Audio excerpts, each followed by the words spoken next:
Summer looks okay so far, but storm clouds on the horizon, a possible crash brewing, and it might actually even be worse than 2008. We've got the man who actually called the 2008 crash, and he's the author of The Real Crash, America's Coming Bankruptcy. He's Peter Schiff, here to tell us how this looks. Peter, in 2008, we had stocks collapse 60%. We saw banks going out of business. We saw unemployment spike. It was pretty ugly. You think this is going to be worse? How's it going to be worse? What's this look like? Well, it's going to be a lot worse, specifically because of what the government did to artificially stimulate the economy in the aftermath of the 2008 financial crisis. Because the government came to the rescue by printing a lot of money, bailing out the banks, propping up the housing market, racking up trillions of dollars of additional debt so we can consume more stuff that we couldn't afford and pay for it with borrowed and printed money.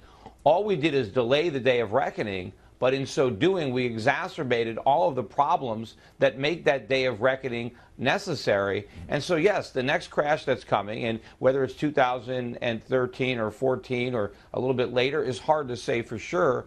Knowing exactly when something's going to happen is harder than knowing that it will happen. But we've got a much bigger collapse coming, and not just of the markets, but of the economy. Something that it's like what you're seeing in Europe right now, only worse. And, okay, so what's that look like? I mean, the pain is coming. We know the policies that are going to get there. What should people be expecting beyond this generalized horrible economy? Are there specifics you have for me? Housing values going down again? The stock market crashing? Yeah, well, I'd say if you want to try to look at a most likely time frame, and of course it's always hard to anticipate future variables that are beyond your control, but I would say the U.S. economy continues to weaken towards the end of the year, and the Fed ultimately comes through with QE3. It doesn't work in the sense that it's not going to strengthen the economy, but it will weaken the dollar. As the dollar weakens, it's going to put upward pressure on import prices, raw material prices. That's going to cause margins to be compressed in the U.S. Businesses will respond by reducing capacity, laying off workers, and raising prices. So you're going to see increasing unemployment and inflation. That's also going to put more pressure on the budget deficit that's going to widen, both because their government's collecting less in revenue, spending more, and ultimately interest rates are going to start to rise. That's going to cost the government more money to finance the debt that we already have.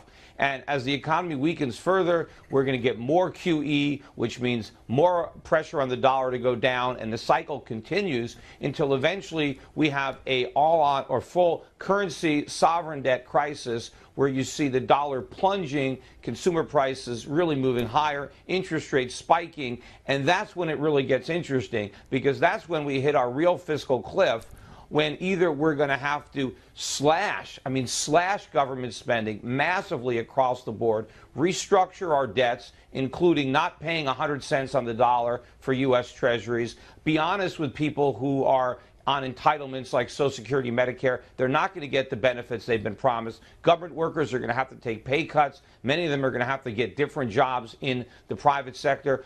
Banks are going to fail. People are going to lose money. Not only investors, but depositors are going to lose money as well. The housing market is going to fall again. We're going to have to allow Fannie and Freddie to go bankrupt next time, as well as the FHA, and not bail them out. Alternatively, we can bail everybody out, pretend that we can print our way out of the crisis, and instead we have runaway inflation or hyperinflation, which is going to be far worse than the collapse that we would have if we did the right thing and just let it all implode. When things start to hit the fan here, where should people be hiding to protect themselves?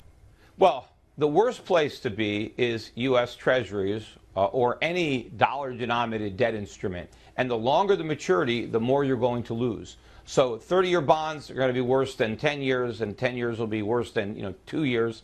But then again, anything in dollars, even if you've got dollars stuffed in your mattress, you're going to lose because they're not going to buy you what you expect. So you have to recognize that the biggest casualty is going to be the U.S. dollar and any debt instruments denominated in dollars. So you're going to lose a lot less in the stock market, but it won't even be close than what people will lose in the bond market. But stocks are not all the same. Some stocks might go bankrupt. So you've got to be careful on the type of stocks that you own. So what type do I want to know? In the U.S., if you're going to invest in the U.S., I prefer internationally, but own the companies that are exporting, that have their customers abroad, that have a global footprint, and that might benefit from a much weaker dollar relative to stronger currencies abroad as overseas economies outperform, particularly in the emerging markets. But I think gold and silver right now, you should be, if you don't own gold and silver, you really got to buy. This might be the final dip. Who knows? I think the gold equities, the mining stocks, you've got tremendous opportunities there. You've got valuations that we haven't seen probably during the entirety of this bull market, which has been going on for 10 years. And despite that, mainstream investors still haven't even taken positions yet. Gold and gold stocks have been climbing this wall of worry for a long time. And I think we have a ways to go even before we start to get the manic phase of the bull market. Well, the timing is tough to get nailed, but the storm is coming, folks. It's time to brace yourselves and prepare, perhaps by drifting into some multinationals and or a little precious metals. He's Peter Schiff, the author of The Real Crash, The Coming Bankruptcy of America.